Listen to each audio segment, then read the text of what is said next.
Here's where I see so many people get stuck. And what I mean by that is starting out, there's a lot of excitement and a lot of motivation. And it's fairly easy to just, draw a line in the sand and say, hey, I'm going to avoid troublemaker food. So I'm not going to have eggs, dairy, gluten, foods like that, right? And so those are gone. And a lot of times we'll feel better just from doing that, right? Because we're not fueling the root cause of these chronic health issues.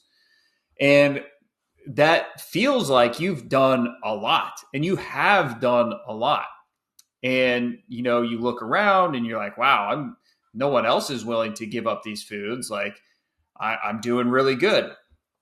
And look, for some people, some situations that might take you as far as you want to go. Just avoiding those troublemaker foods, bringing in some more fruits and celery juice, things like that. For some people, you might be done. For other people, you're going to need to do more to stimulate more healing in the body to get to where you want to go. It's very common. So a couple things happen is that the big thing is that people have a tougher time really letting go of fat/protein dense foods. And that's mostly where the bulk of the calories are coming from, right? So even if it's, lean protein, if chicken breast, salmon, or even if it's healthy fats like avocados, nut butters, oils, things like that, most of us grew up just relying on that as like a pretty large portion of our caloric intake or from fat and protein dense foods. So there's a couple reasons why, but it becomes difficult for some people to take that next step to continue to push those back and to push those away. But when you do that, that is often another huge turning point in how you feel and getting improvement in your symptoms. Now, there's a couple reasons why people have a tough time swapping calories. And if you look at this on paper, like, okay, well, I'm going to get 2,000 calories mostly from carbs, or I'm going to get 2,000 calories mostly from fat dense foods. What's the difference, right? Fuel is fuel. Calories are calories. And I agree with that. So what is it that makes it so hard for people to give up those fat and protein dense foods? There's a couple things I believe that are happening. One is that people who want to stay on a high fat diet, they come up with lots of reasons, and they'll point to these studies that show all the benefits of these fat dense foods. And they say, well, you could actually become sick if you're not getting enough fat in your diet. Not true whatsoever. Never happened in the history of mankind. Won't ever happen. As long as you're eating whole foods, that's not an issue. Just to be very clear there. So that's one thing. So there's a fear of the unknown, right? So if you start to make that swap and you start to cut back your fat intake and you switch more to healthy carbs, the first thing that, you don't feel right or you think something's different, alarm bells start going off. You're like, oh my God, what if this is true? What if I am doing something wrong by going away from fat? So that's out there in the ether, like playing mind games with everyone. The other thing that happens is when you cut back your fat, you are taking away a drug. Quite literally, because every time you eat fat, and I talk about this all the time, every time you eat fat, this is a staple of medical medium information, which is pivotal to understand.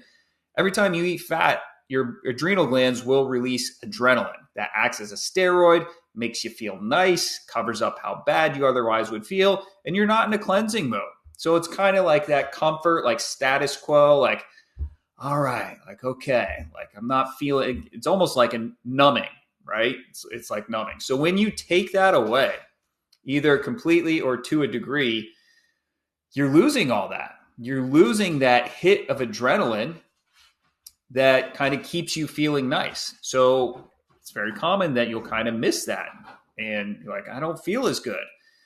And it's this process you have to understand so that you can forego that short-term benefit and you can start thinking about long-term health. That's the point of all this. So there's that. You give up that adrenaline hit that kind of masks how bad you otherwise would feel. When you push back the fat, there's no veil. Like you have to deal with what's going on inside your body, and you might not like what that feels like right now. But that's the paradox: is to push past that. Eventually, you have to do this.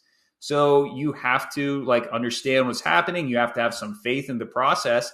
You have to know that your body's going to heal, and you are doing the right things to get to where you want to be.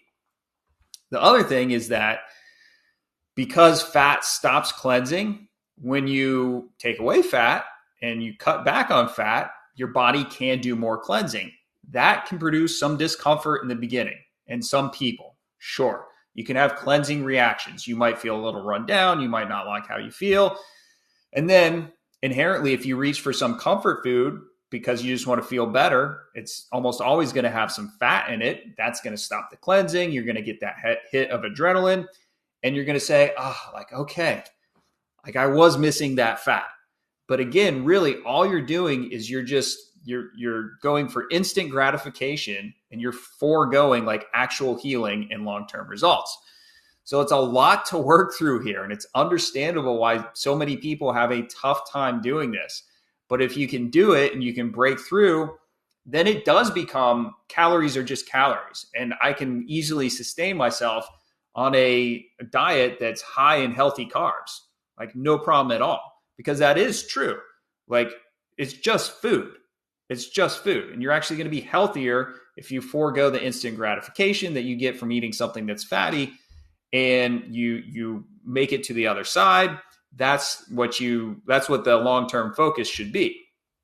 Because what you're going to be fueling yourself with when you're eating healthy carbs, when you're eating lots of fruits, vegetables, herbs, potatoes, squash, things like that are low in fat, have trace amounts of fat, you're loading your body up with glucose and mineral salts, which if you can make that your focus, instead of worrying about how much protein, how much fat, if you can just make your focus, I need to get great glucose and great mineral salts in my body all day, every day, that's part of the formula.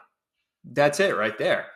But again, there's a couple factors that you're faced with that make this a little more challenging. So if you can take a long-term approach and understand that this is the correct path to cleansing and healing root causes out of the body, and trust that your body is going to feel better at some point once you've done this for long enough, that's how you work out of this situation and get your next breakthrough.